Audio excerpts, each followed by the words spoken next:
Hello, everyone, and welcome to Twillow Talk. Our intro didn't start, so we're going to just go with it today.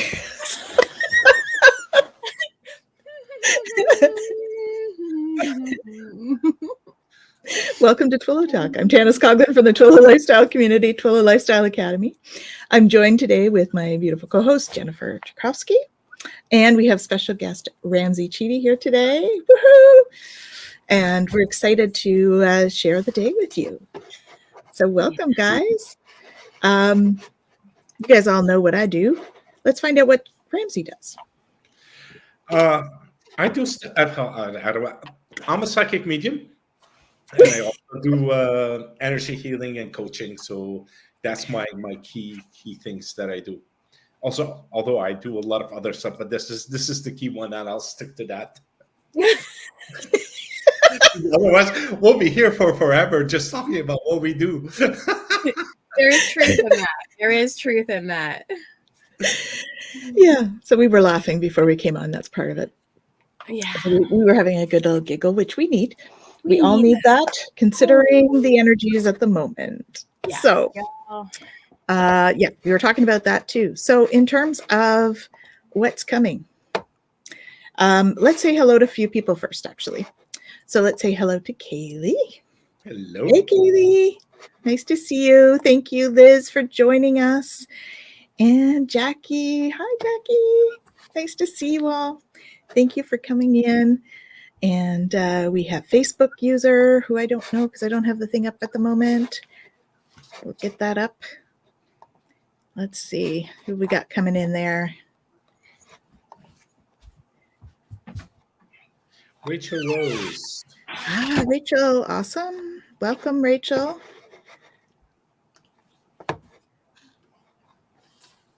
Welcome.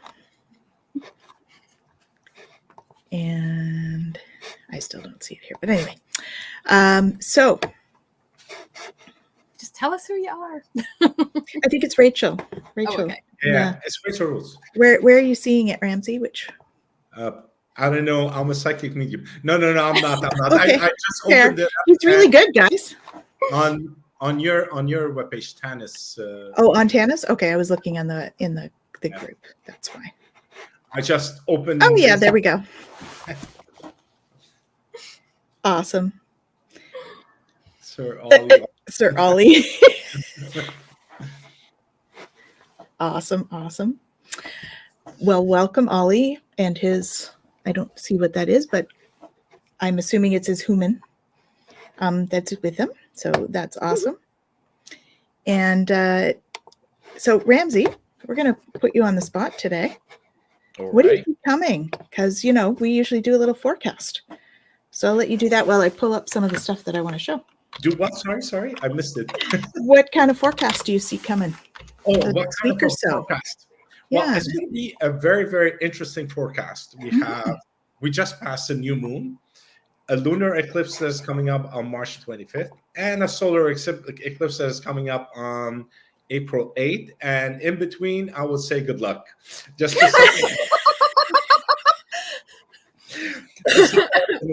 we're supposed to give them a little bit more, explain it to them, empower them, not just good luck. I think you're bang on there, Ramzi. Energies, as you know, it's going nuts. It's everywhere. And one of the things that we need to do at this time is ground ourselves a lot. So salt bath is really good, really good to ground us. This is one good thing that we should do. And there's a lot of energies, which mean that you're going to get a lot of dreams. Write them down, see what's coming in from the spirit world, because a lot of messages are being passed through at this point in time. And it's going to continue till after the solar eclipse. So don't just say, okay, April 8th, by lunchtime, we're done. No, keep on writing. Keep that pen and paper handy at night, because you would need it.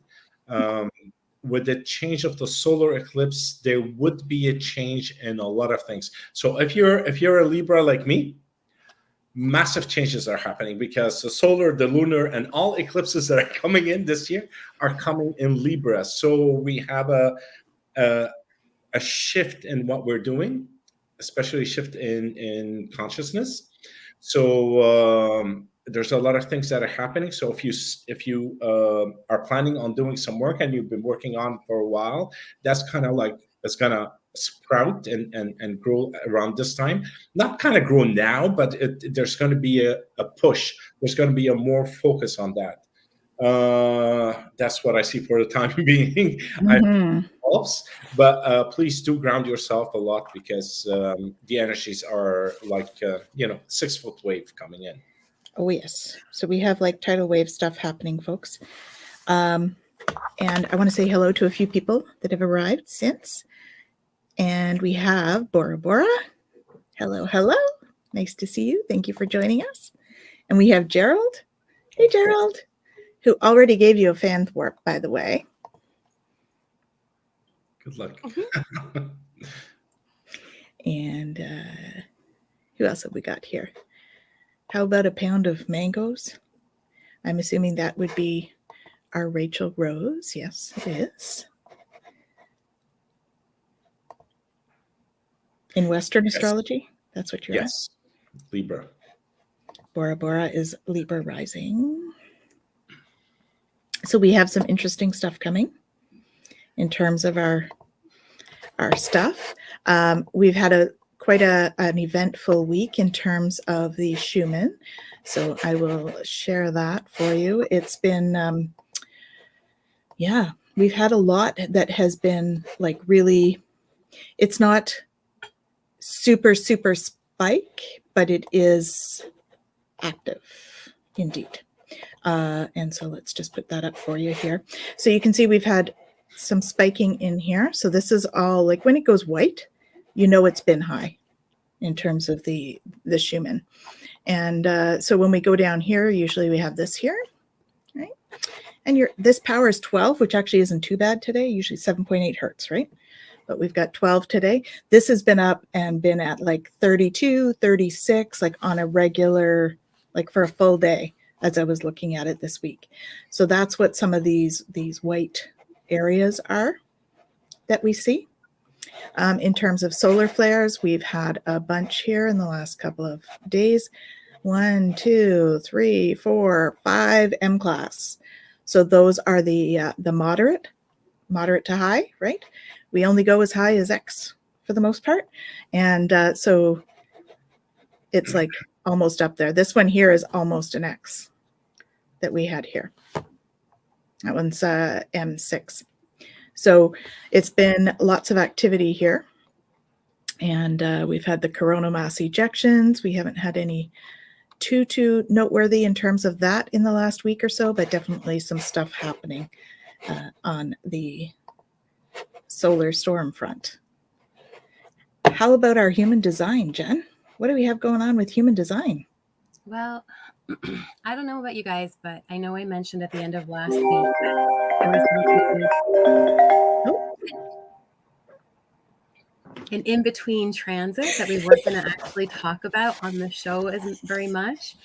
And that one that we had, and I'm not going to get into all of it right now, but just to touch on it so that you all feel like you're not alone in this.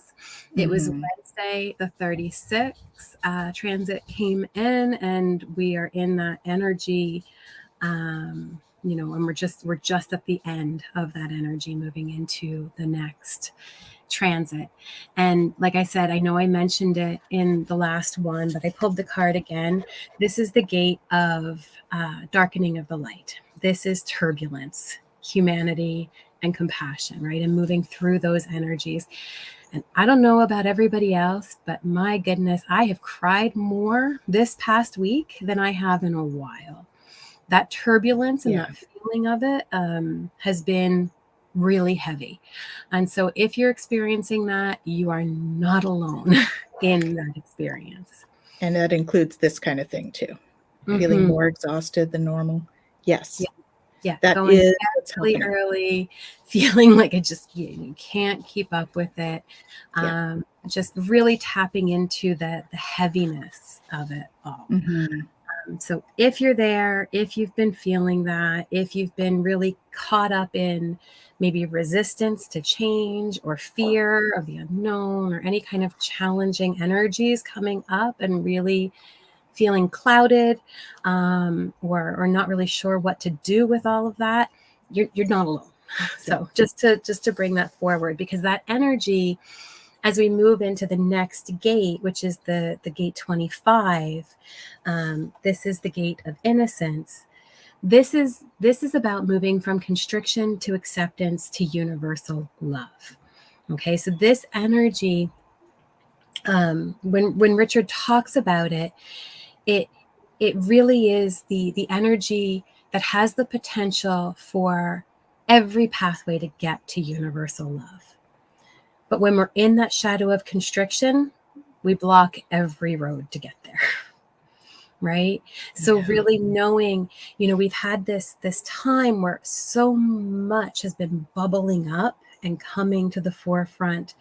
And then as we move into all of these eclipses, right, we're going to look at the first one, which is the lunar one, and that's all about going in.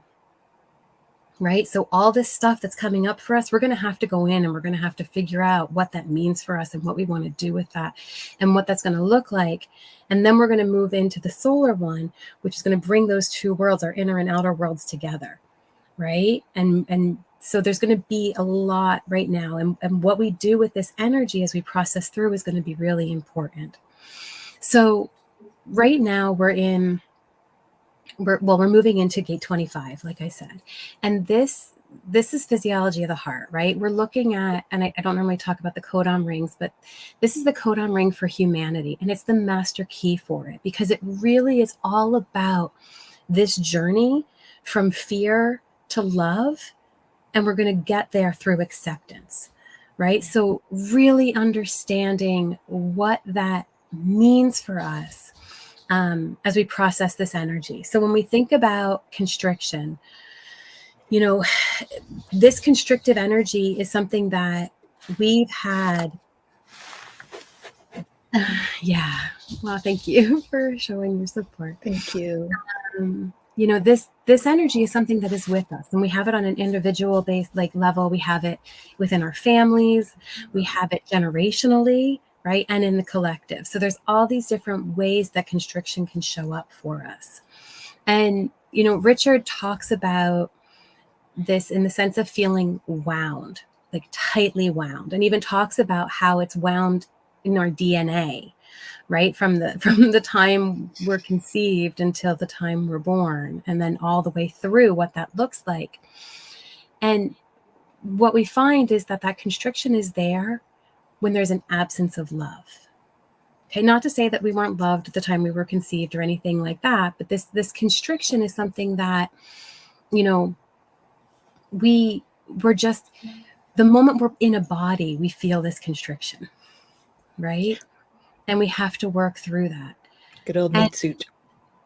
Well, and think about it. Like if I were to stop right now and everybody just notice your breathing. Are you sitting here taking deep breaths? Really enjoying being in this body, in this present moment, in this space, right? Well, I am enjoying being in this space. No, but like in the body. Yeah. That's the part, right? And so this energy is about really getting in touch with that. Take that deep breath. Just take a minute. Take that deep breath.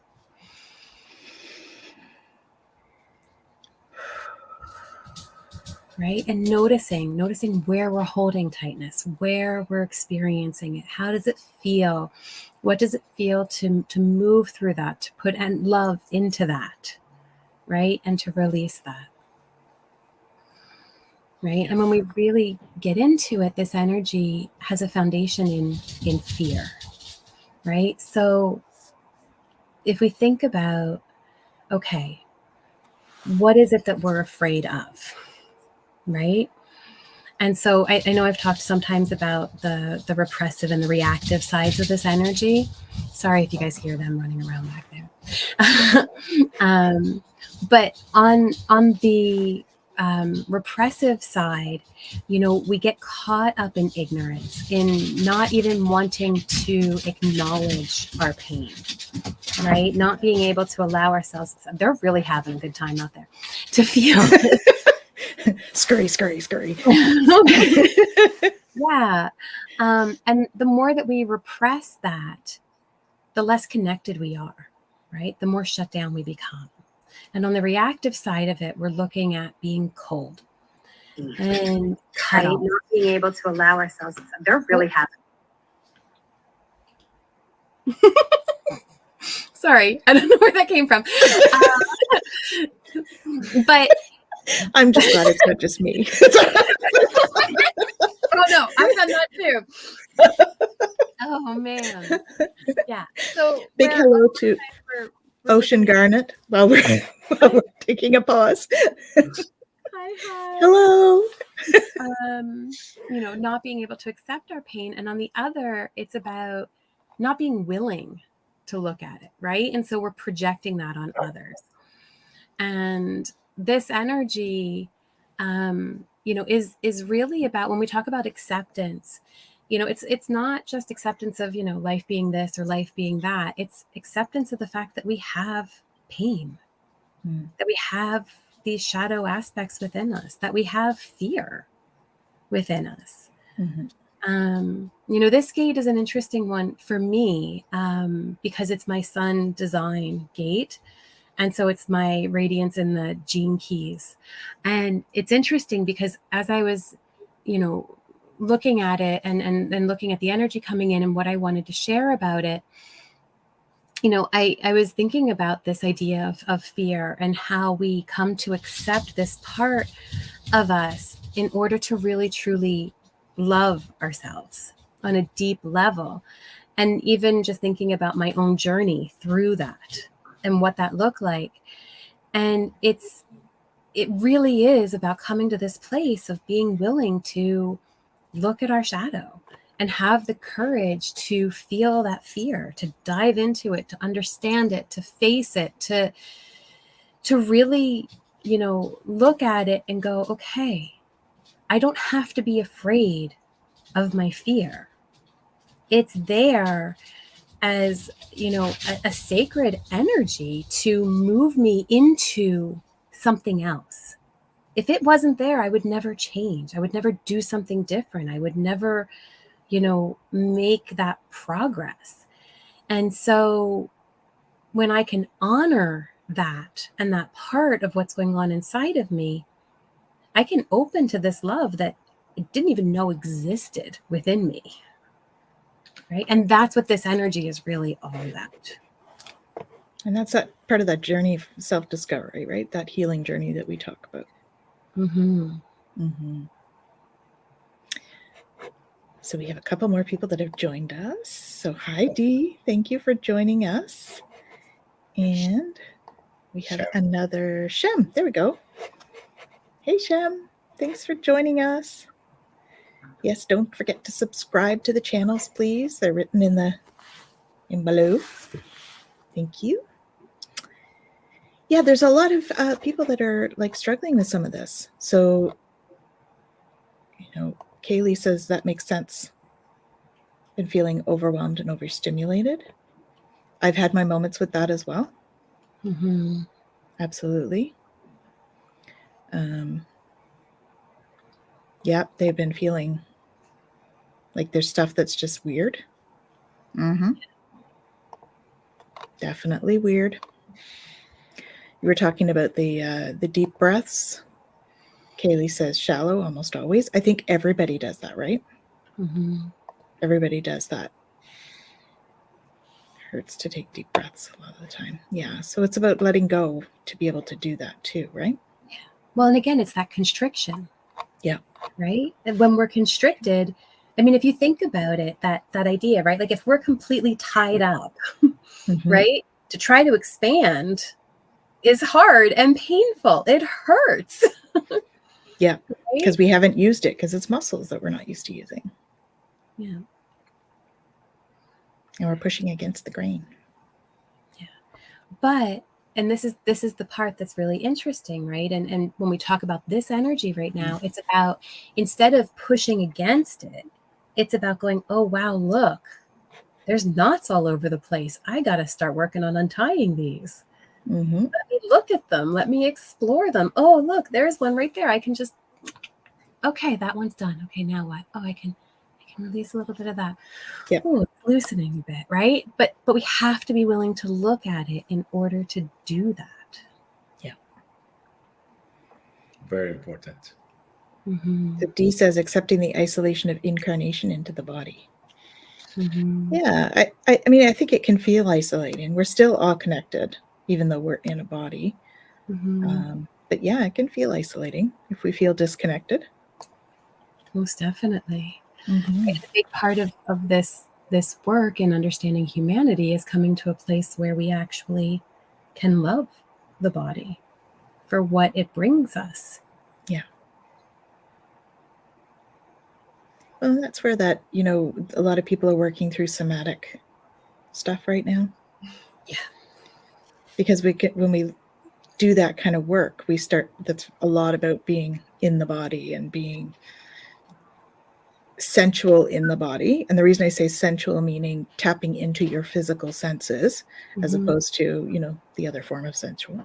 So, well, it's both the same, but, a little bit of all of it. a little bit of it all. But yes, so we start to enjoy the body a little bit more if we can remove some of those physical blocks they're energetic, creating physical stuff. So when we can start to heal some of that stuff, we start to appreciate what the body is doing a little bit more. Yes, related to the sacred sexuality. Yes. Mm-hmm.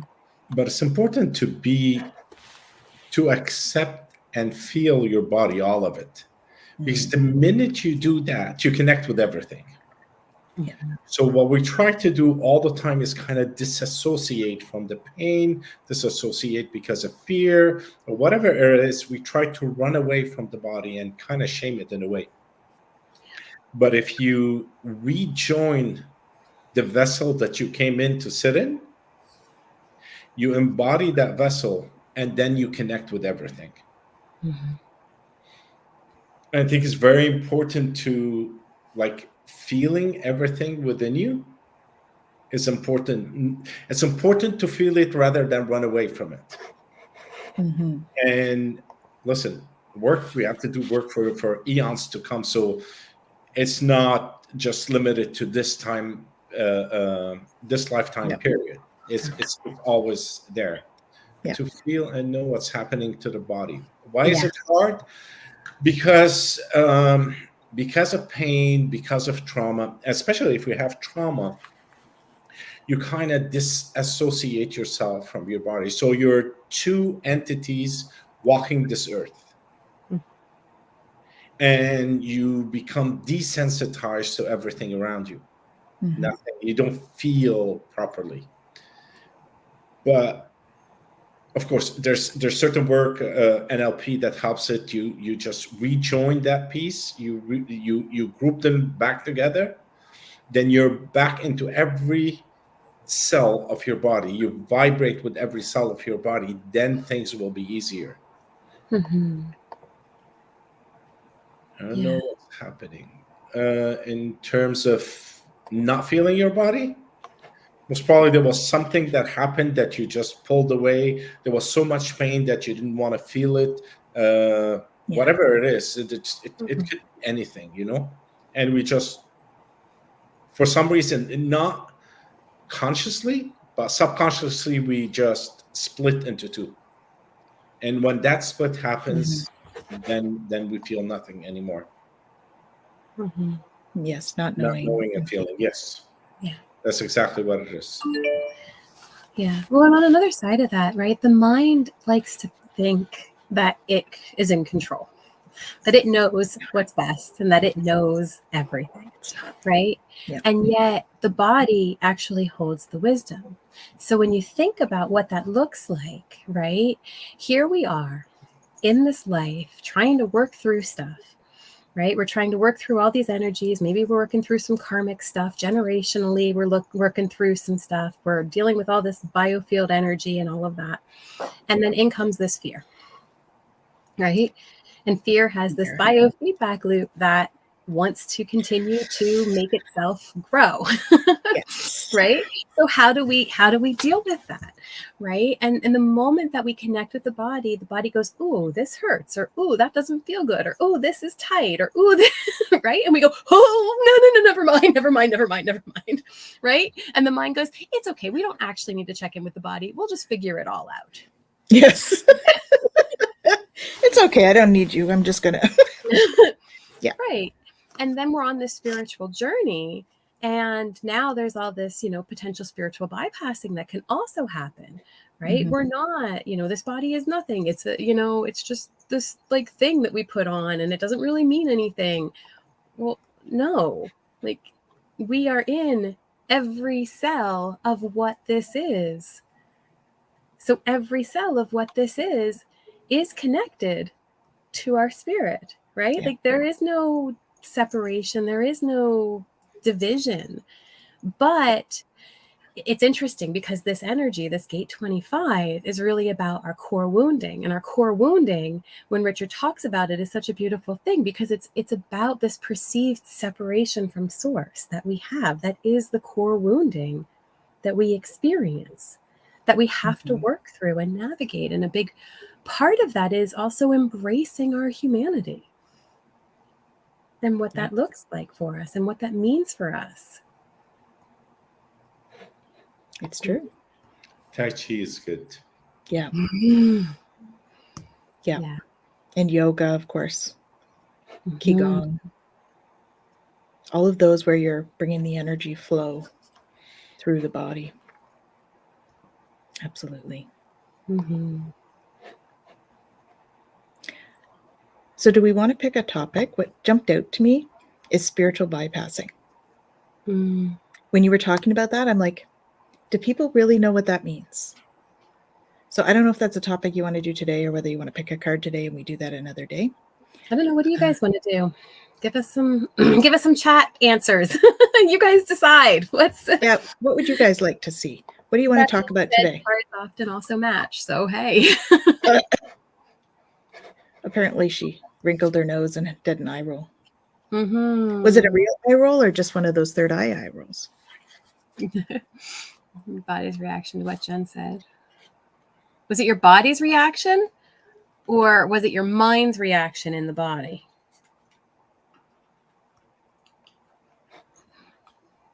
Right? Because the body, the moment that we actually allow it to have its say, to have its wisdom, to express itself, all of a sudden, the body has this deep sigh of relief. It's like, finally. Yeah. Right? The mind goes, oh no. Don't you listen to that body. You don't need to go there. It's okay.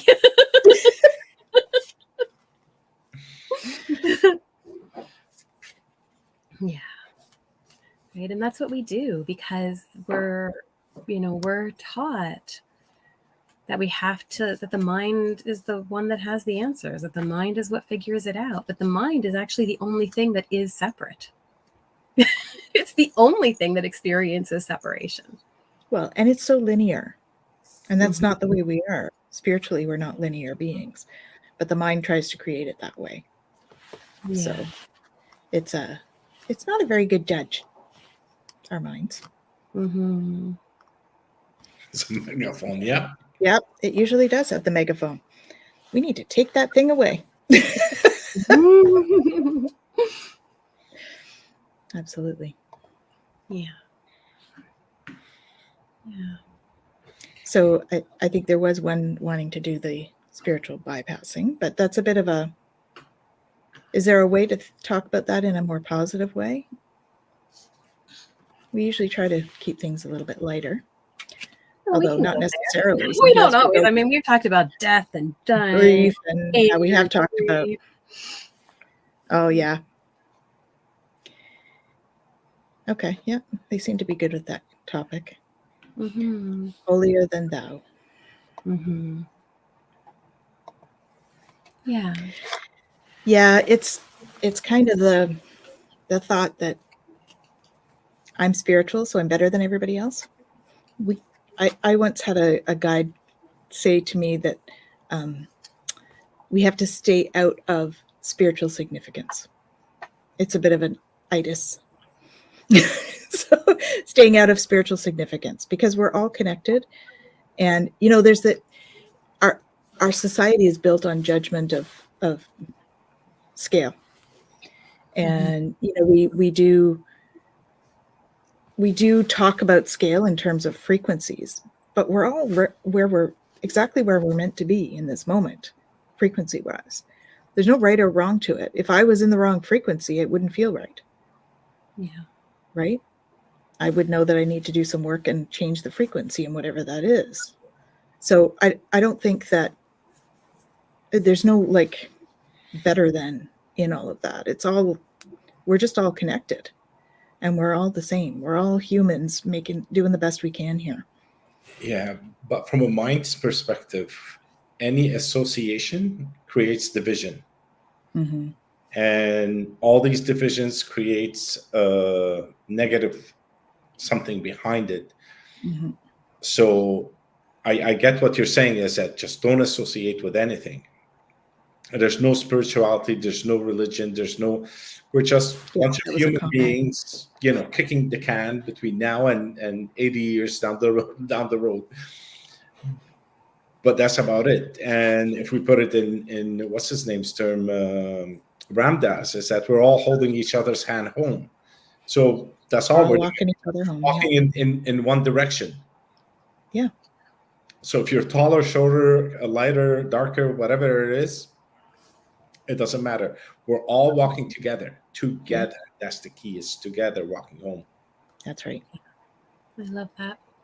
Yeah. It's interesting when I think about spiritual bypassing, and in the way that I used it when I said it in the other piece, was really about this idea that if we're on this spiritual journey, we have to have it together.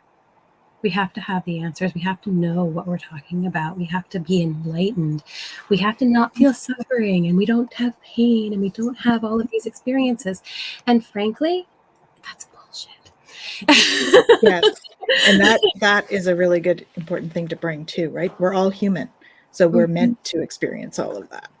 Yeah. And the reality is the more we move, the more we realize there's so much space to move. Right? So I'm not saying, moving up or down in our journey or in this direction or that direction. It's just space to move. Right? So wherever I'm at in my journey, in whichever direction I'm going in it, each time I take a step, I realize there's a vastness to that. Right? And there is no, this is the set way, and this is the only way, and this is, what everybody has to be on this in order for it to be, no. And it doesn't mean that my journey isn't going to be perilous. And it doesn't mean that I'm not going to potentially walk off a cliff at some point and have to pick myself back up. But we get to a place where, we recognize that it's all okay. And that's, again, this energy that we're talking about right now, is this idea that we can embrace our own suffering and be okay with that, and not bypass it because we're on some journey that's supposed to say that we transcend our suffering.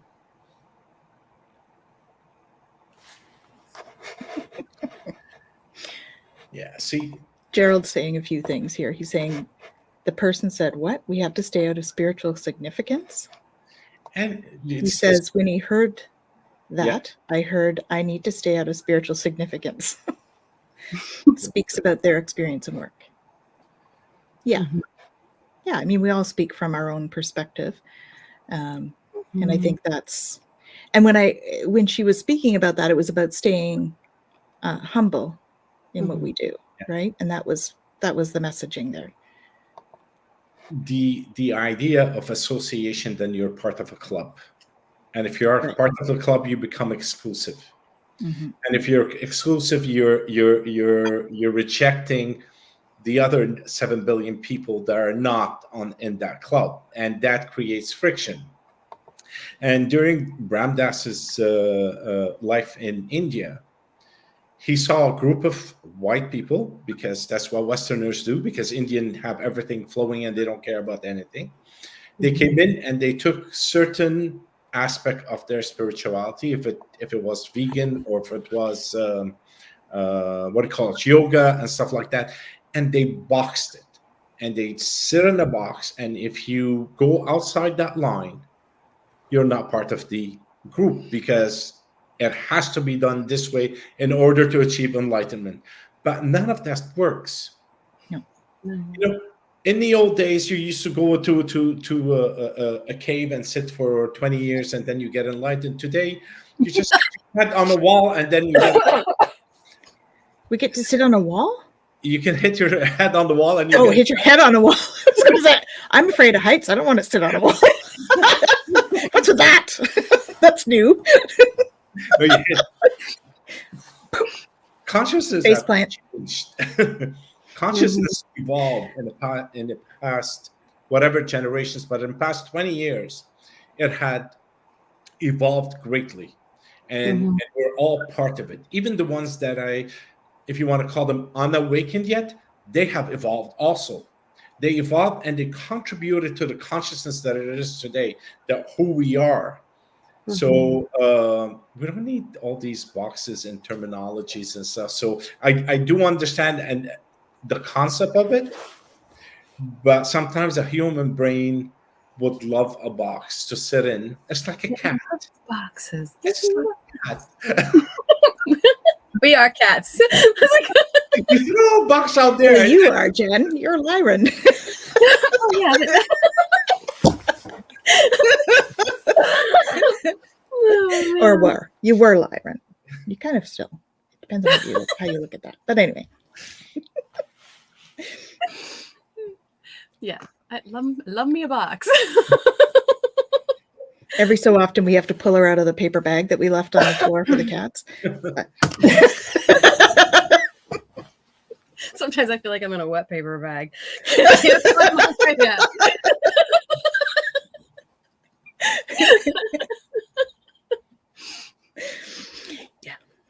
Yeah, boxes are fun. But it's interesting, right? Because the brain does that. It does. Mhm. We need to label, and we need to compartmentalize, and we need to set things in a certain way. It's interesting. There's a comment there about Wayne saying about observing, right? And we talk about being the observer all of the time, but it's really interesting because it says the soul is observing so we don't feel. That's a really interesting comment, because yes, we observe, but that doesn't negate the fact that we also feel. Mhm. Right. And again, so when we talk about spiritual bypassing, that's a big part of it. It's like, well, I'm not meant to be feeling this. I'm only meant to be observing it. Well, no, we're here to have a human experience. We are meant to feel our feels. Yeah. Right. That's why we came down. What we're meant to do, though, is to work through them, to accept them, to observe them, to allow them, and then to move through them and past them, right? We're not supposed to be stuck in them. And that, I think, is the biggest difference. And so when we observe them, we're getting their message, right? And I always go back to Rumi and the guest house, right? Because they're all messengers.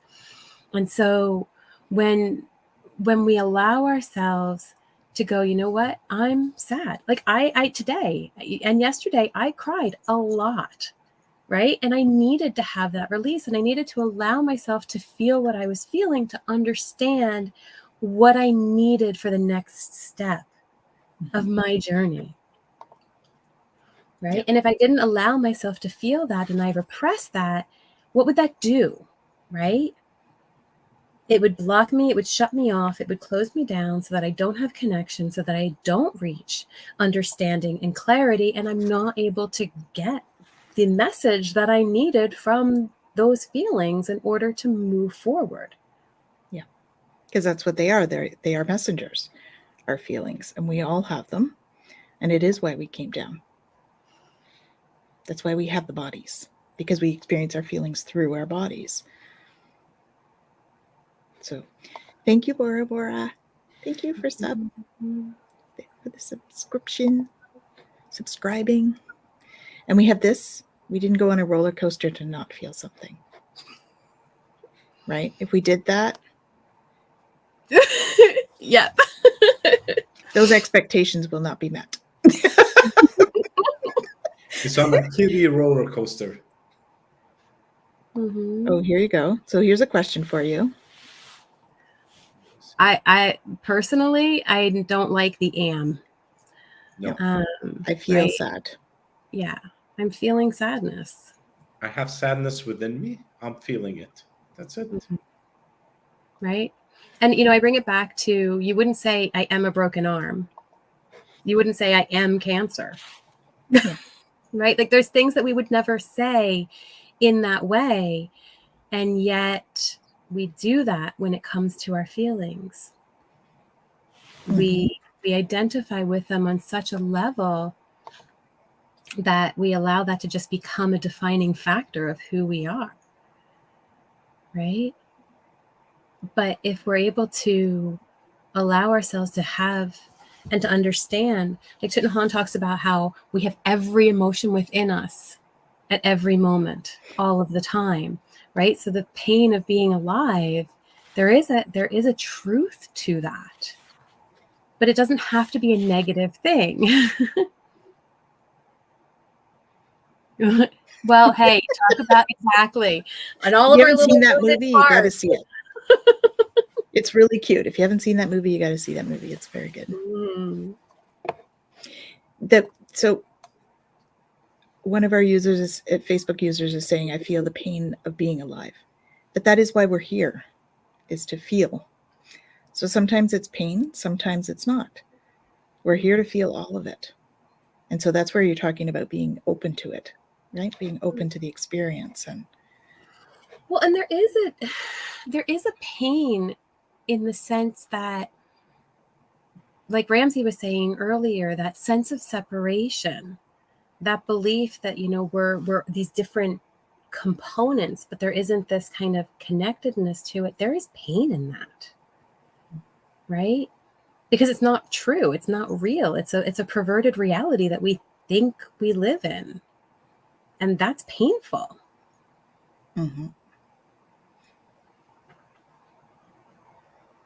So what do you think of this?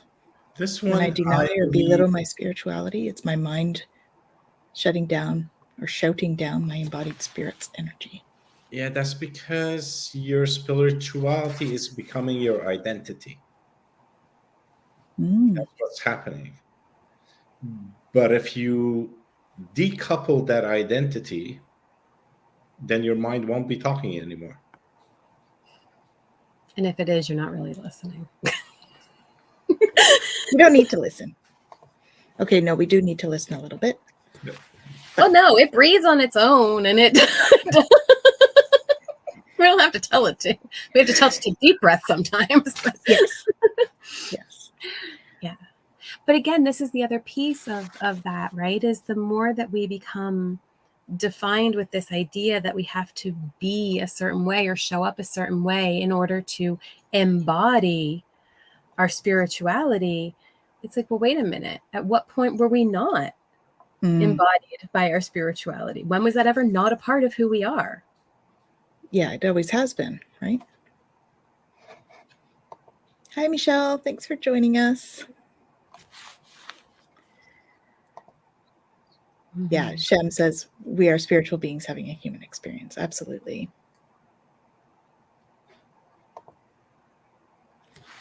Here's one. There's nothing saying you can't be proud of your spirituality or what you do, but it's when it belittles others around you and attacks them. Yeah, I think any like negativity that you're putting out, whether it's to you or anybody else, is an invitation to relook at that and why is that happening for you. It's usually about fear. So what are you afraid of? Why are you, when we do that, we're kind of projecting. So why are we projecting? Because we want to feel in control because we're afraid of something usually.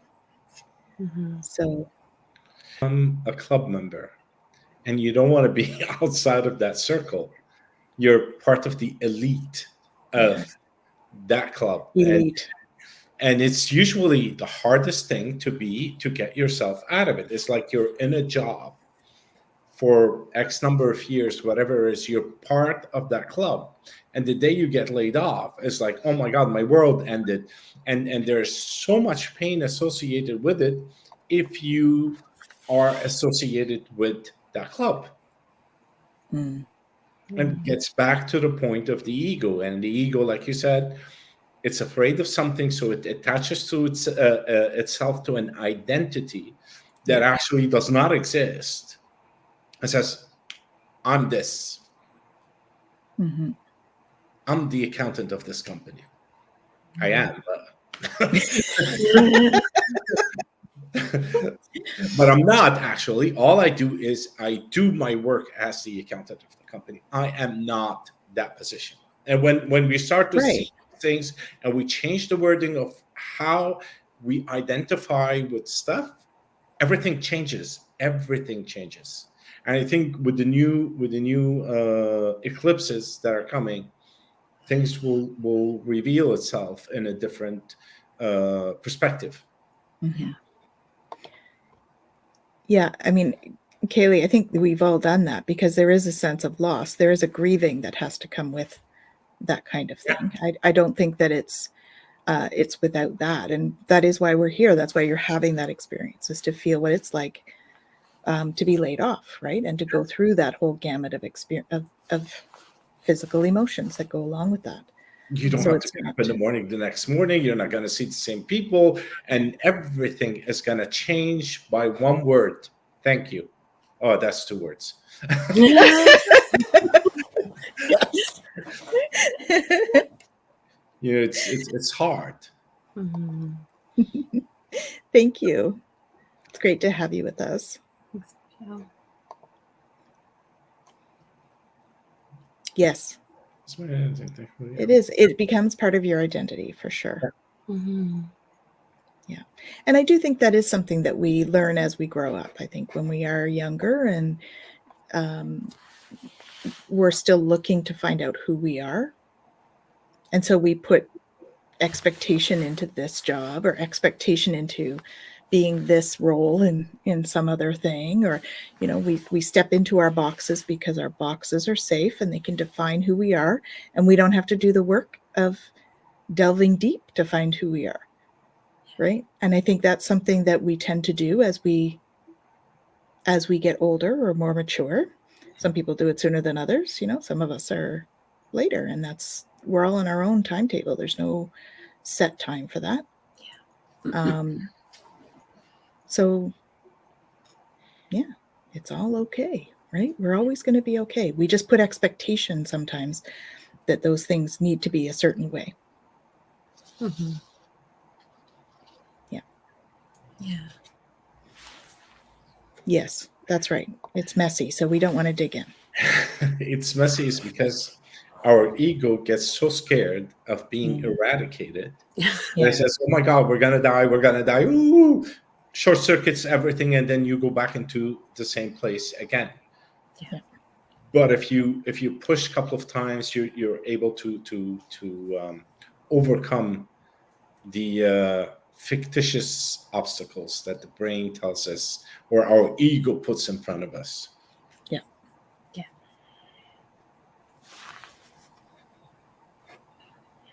And it's interesting, right? The moment that we identify on a deep level with something, it's different than resonating, right? When something resonates for us, it feels correct. Yeah. Right? But when we identify with it, it feels necessary. Right? And there's a difference in that. Mm-hmm. Now, would you say that's the difference between, if you're in a relationship, is that the difference between like a codependent versus a healthy relationship? It could be. It definitely could be. Mm-hmm. Right? Or even just I'm defined by this relationship. Right. Right? Or this role that I'm in, whatever that is. right? But the moment that it becomes an identity, I mean, even talking about feelings, right? That we can have a feeling about something and it resonates and we go, okay, yeah, I got to process this. This is what I need right now. But the moment that we identify with it, it has power over us, right? And it's that power shift of I'm in my power to this thing has power over me. Right? And that can be anything. It can be a feeling, an emotion, it can be a thought, it can be a relationship, it can be a job, anything, right? Yeah. We can move and shift in that. And the moment that we make that shift, all of a sudden we are out of alignment. Even if, we go, oh yeah, but I'm on this path and I like it. Well, of course you do. Your brain is going, woohoo, I figured it out. I got a way to get back in there. You go, yeah. Right?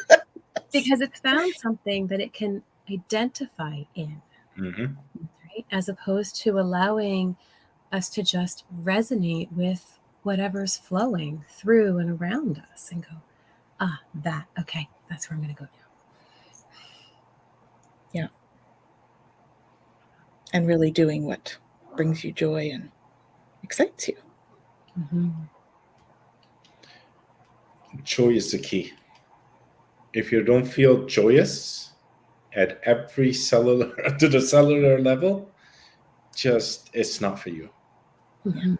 Now, you could do a job that you don't like, but you do your job, you go and you put your effort in completing the job and you walk out.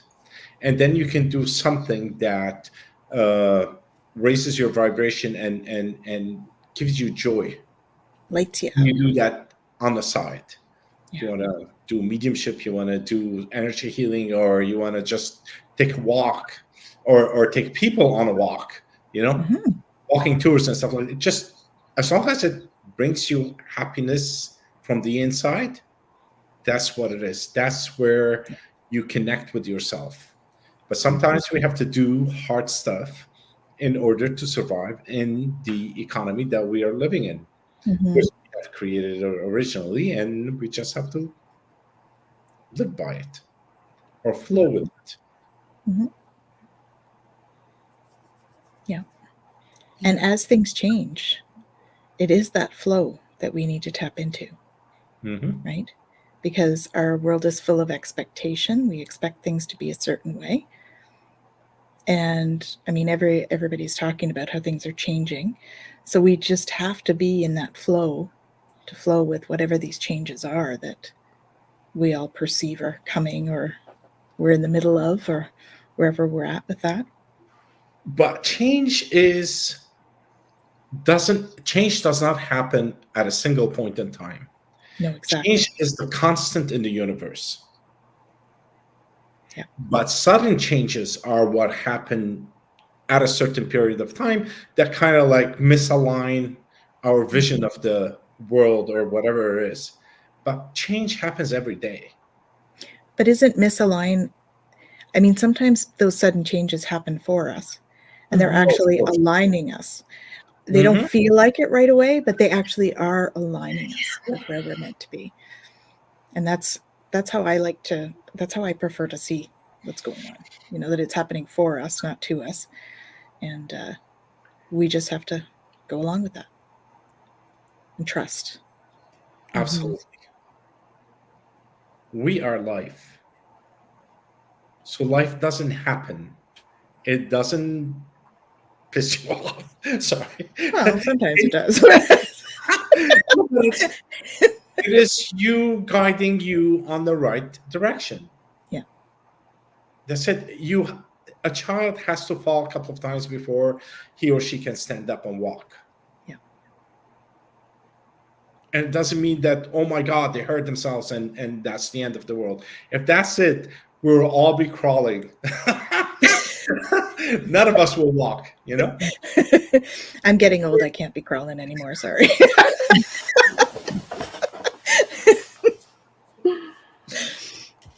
Yes. Yeah. Although occasionally we do anyway. Mhm. Yes. Exactly. It's happening for us.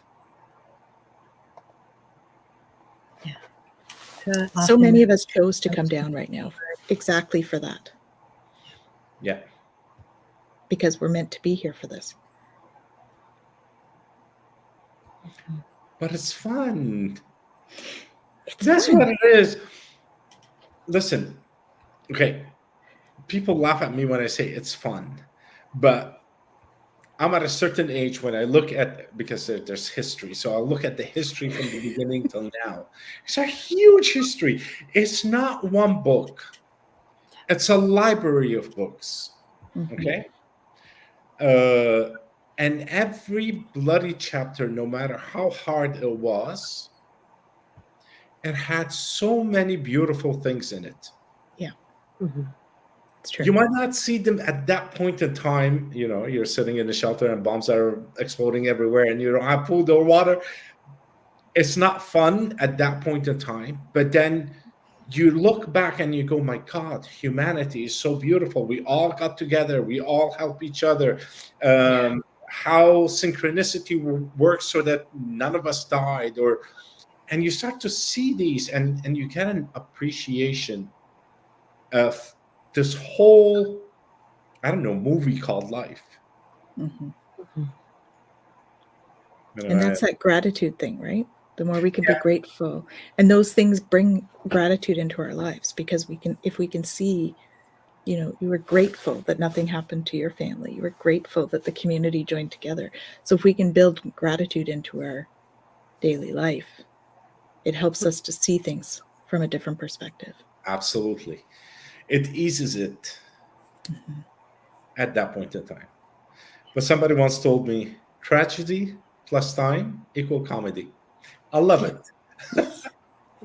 Is that a Shakespeare thing? I think it might be a Shakespeare thing. I don't know where it came from, but from a distance, oh yeah, that's nothing. Yeah. You know? And in the big scheme of things, we're all souls that have been around a long time. If you haven't, if you're not an old soul, you're going to be. And so these are just like, one lifetime is like a drop in the bucket. It's very small amount of time. It feels long while we're here because it's heavy. We're in a density, but it's one moment in time. Just like when we have those dense emotions and we feel like we're going to cry forever, well, we're not all crying still. This too shall pass. Mhm. This too shall effing pass. Beautiful. Kidney stone, kidney stone. Hi, Well, ethnicity. Thank you for joining us. this is the biggest piece, right? How does it pass? It passes the moment we look at it and go, okay. Yeah. And then it can pass. Yeah. It's acknowledging it. And that's how we work through our stuff. Mhm.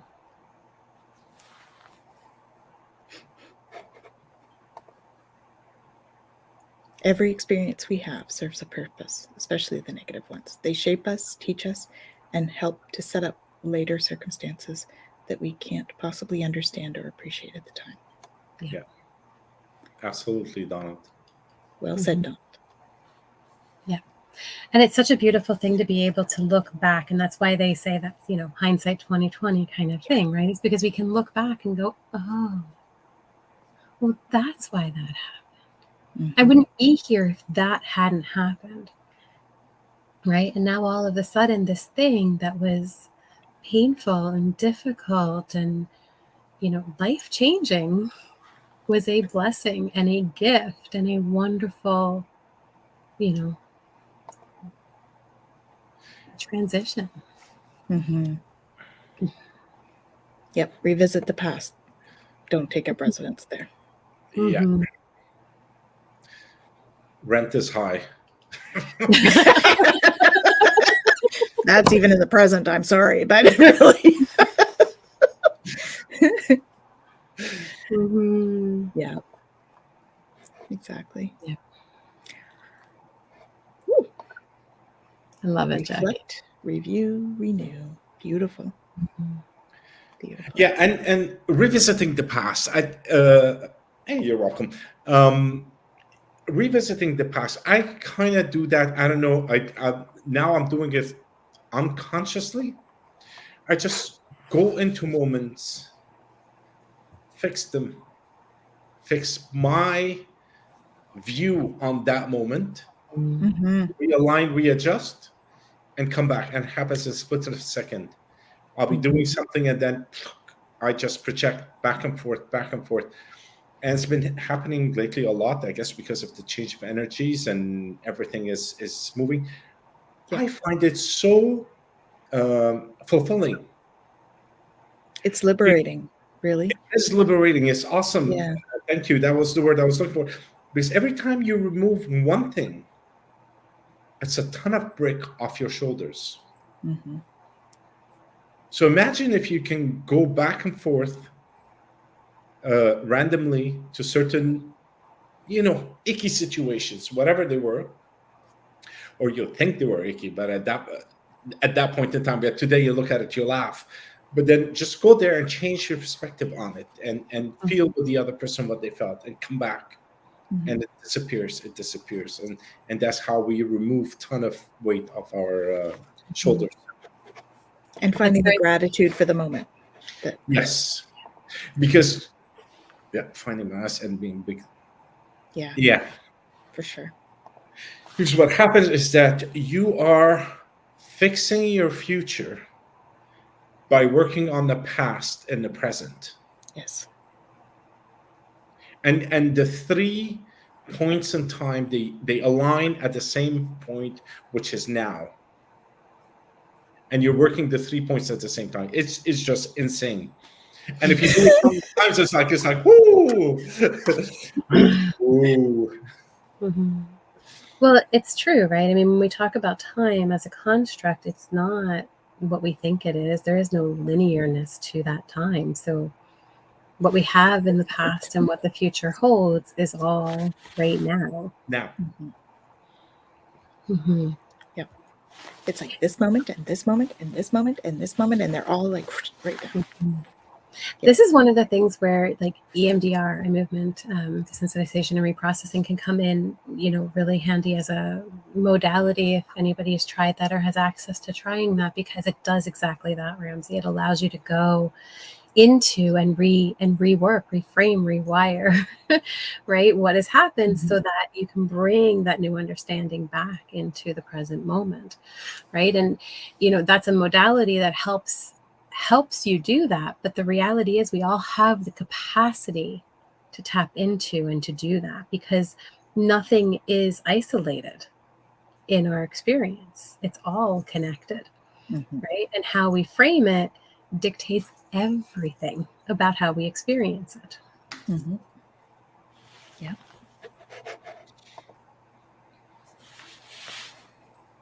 Yeah. You can absolutely go back and heal and fix. And I think, we all have our different modalities that do that. There's so many different ways to approach it. So finding the one that will work for you is super important. Yeah. So yeah. Mm-hmm. Yeah, and fixing doesn't work. We can never fix things. Fixing is like putting a gum on a broken glass. It's fixed, but then it's gonna break. That is So it's one way to acceptance. look at it. So Yeah. it's healing and acceptance then. Once Is you that a accept, better thing? and if you change the feeling that you have of that moment, Mm-hmm. that's where it dissipates. It goes away. Mm-hmm. Because the moment does not need fixing. The moment was beautifully orchestrated for Mm-hmm. you to be here. Yeah. All you're trying to do is just change the emotions that is attached to that balloon so that it deflates and moves away. Balloons deflate you do. That's deep, Ramsey.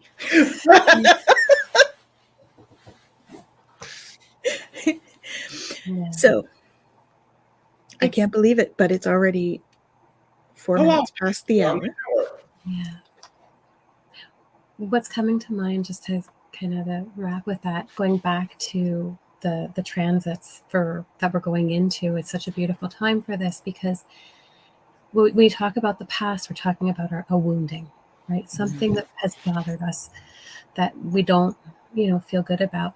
And the reality is, when we look at acceptance, it's about how I don't have to fix it. I don't have to change it. I don't have to do anything different with it. But instead of allowing that wounding to keep me stuck, how do I let it help me evolve?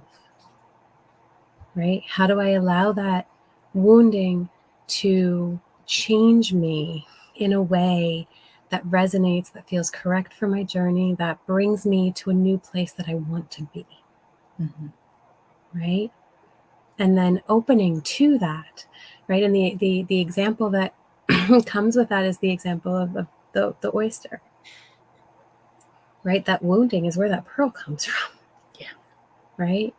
And it's a very difficult thing. And when we get stuck in the wound, right, there's a lot of pain and suffering there. And it's not that the suffering is suddenly gone or that there is no pain anymore, but it now becomes a catalyst for something. And that is a beautiful transformation that can happen within us. Yeah.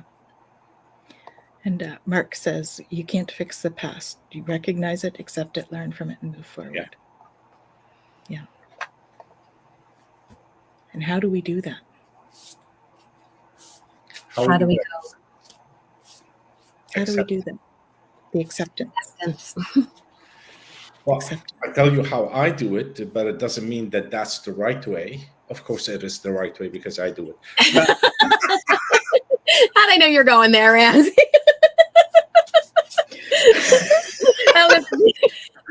We were talking about ego, we were not?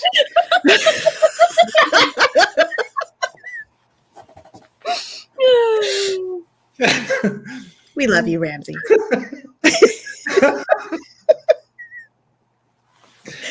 So you get yourself into the situation, into that memory, okay? And the memory, of course, you weren't on your own. You were with somebody else, because somebody else said something that created an emotion that got stuck in you. Move around, sit in the other person's shoes, and feel how your words landed on them too. And that changes everything. Then, and understanding that we're all one. yes. So by them experiencing that, we're experiencing it as well. Exactly.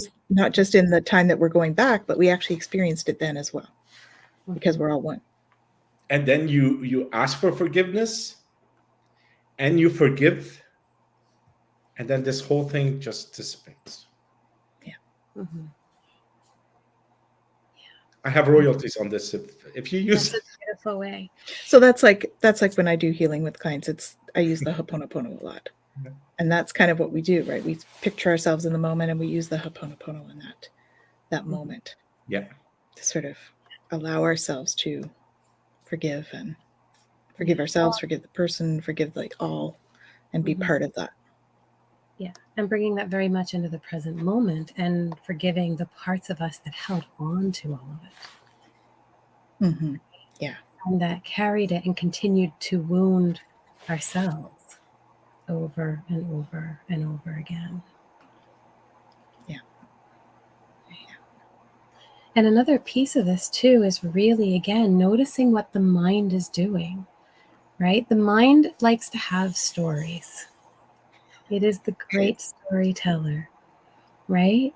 Indeed. And the moment that we put a story to an experience, that story is massive, right? And everything that goes along with it can become all-consuming.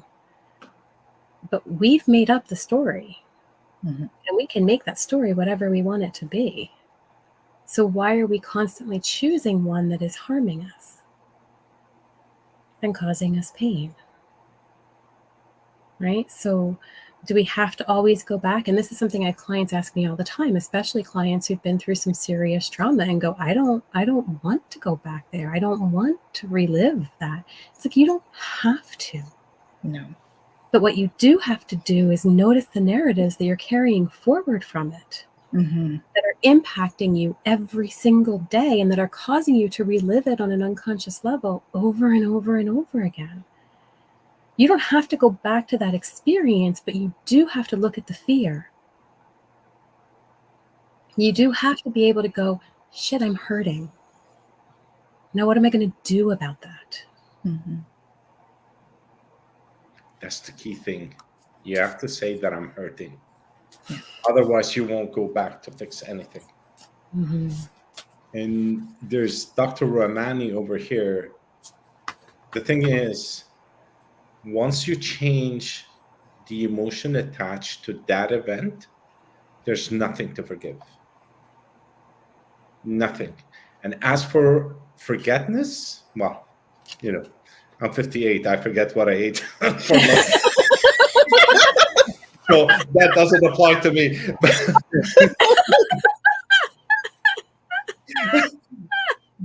But the only reason you hold on is because you're holding to the story of you being a victim.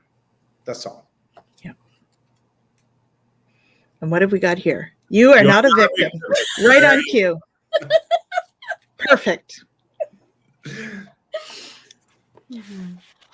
Yeah, it's pretty incredible what we hold on to. Yes, silly stuff. Right. Oh And my this God. idea of forgetting and like forgiving and forgetting, why are you holding on? What is it that's telling you you have to remember? What do you have to validate in your experience by holding on to something so painful? You're only hurting yourself. It's not like you're, this whole concept of, well, I don't want to let them off the hook. They may not even realize that you're still mad at them, let alone anything else, right? So, notice that. Just notice, what am I holding on to and why am I holding on to it? What does this actually serve me in this moment in my experience? It gets easier as you realize what people have done isn't about you. So don't internalize it. This is what they're speaking about, recognizing where the other person is sitting and where it comes from. It makes it easier to move on from it, for sure. Most definitely. Yeah. Most definitely. You have no power over me. Yeah. That's how it is when we're taking our power back. We're not allowing that person to, or we're not allowing ourselves to internalize. So we are maintaining our own power, and thus they have no power over us. Right. And it's not even like they realize that they have power over us by us not forgiving them. No. We're just constantly handing it over time and time again. Really, here have my power, here have my power, here have my power. Wait a minute. Hold up. Why? Yeah. Right? Yeah. All right, I'm going to read this to you guys if you want. Yes. Okay, so let's hold up the You card. are not a victim. You are not a victim. No. We know you have had struggles and hardships, grandchild. That difficult time is over now.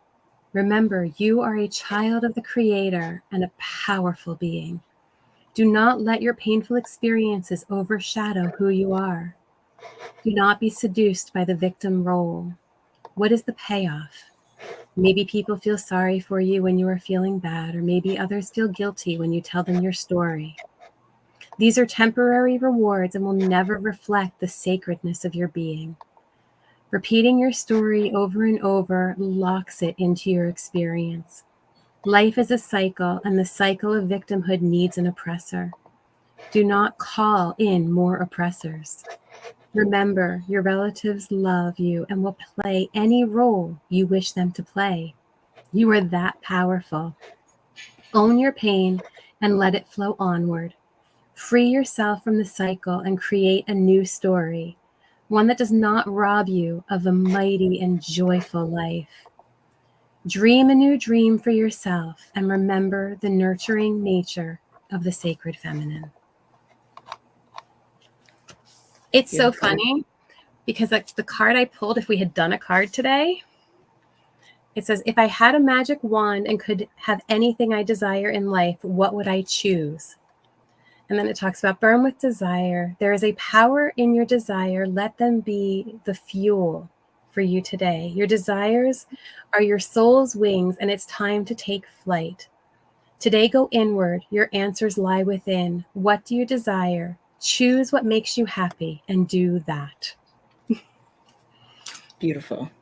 You can't make this stuff up, folks. We always get exactly what we're meant to from those little cards of advice. Mm-hmm.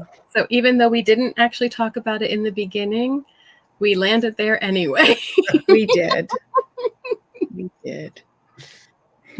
And thank you. It's my pleasure. My pleasure to help. We've got hearts, so thank you. Hearts back. Doesn't do. Yes, I do. I don't have the magic screen.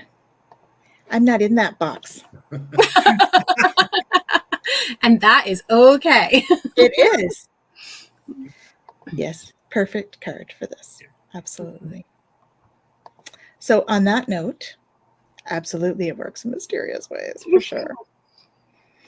So Ramzi, what have you got coming up this week? Is there anything that you'd like to share? Saturday we have the Spirit Cafe, where we teach mediumship.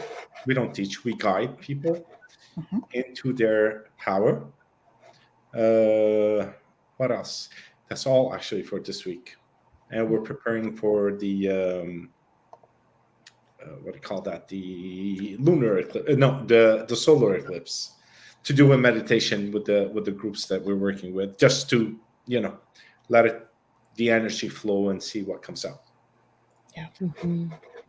But Spirit Cafe is this week. You can check us out on spiritcafe.ca. Awesome. Thank you.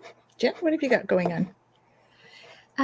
Well, this week, not a whole lot, but next week on Monday, prior to Twillow Talk, I'm going to be on with Gerald again at 2 Eastern. We're going to continue our talk on human design authorities. So if you're interested in that, we'll be on talking about how to make decisions in this world when we're not doing it with this thing. Fun. Card. Fun. As for me, what have I got going on? Well, I have a new class starting next week on Wednesday. We've got our channeling spiritual communication class starting, and it's a 9-week course. So that's exciting. And it looks like Kaylee is on with Gerald tomorrow. So that's fun, exciting. Congratulations.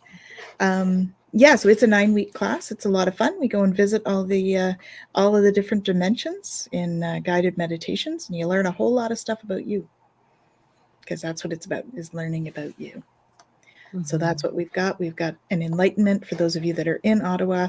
I am doing an enlightenment evening on the enlightenment evening is on the 8th. So that's coming up as well. So that's where we're at. Oh, thank you. Yeah, Kaylee was in it last time. So it's a lot of fun. Thank you all for joining us. Ramzi, thank you for being our guest today. We're super honored to have you on, as always, and looking forward to you coming back again soon. And thank you all for joining us as well, and adding to the conversation and sharing your beautiful energy with us, as you always do. So we do have the best chatters, and sending you all tons of love and light. Have a wonderful, wonderful night. Talk to you soon.